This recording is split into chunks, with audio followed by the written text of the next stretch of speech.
তামিম ইকবাল যেসব কথাগুলো বলছে এইসব কথা মানে বুঝাইতেছে যে একটা দেশ আরেকটা দেশের সাথে মাথা নত করা, মানে আমরা ভারতের সাথে মাথা নত করলাম, তার কথাবার্তা এমন আর কি বুঝাইতেছে আর কি।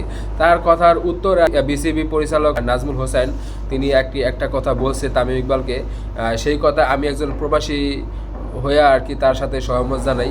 আমরা দর্শক হিসাবে তামিম ইকবালকে আমরা যেমন দেখছি আর কি প্রথম আগে, সেরকম এখন সে নাই, কারণ যেদিকে বাতাস যায় ওদিকে আর কি তামিম ইকবাল এখন যায়। মানে এক সময় আওয়ামী লীগের সাথে ছিল, এক সময় বিএনপির সাথে ছিল, এক সময় এনসিপির সাথে ছিল, নানান দিকে সে যায়। মানে এখন যে তারে নিয়ে যে বিক্ষোভ মিছিল হইতেছে সেটাও আর কি দেখতেছে যে তারই একজন ব্যবসায়ী পার্টির লোক, মানে সে যার সাথে ব্যবসা করে তার সেই সব লোক দিয়ে আর কি সে আন্দোলন করাইতেছে তার পক্ষে নিয়ে।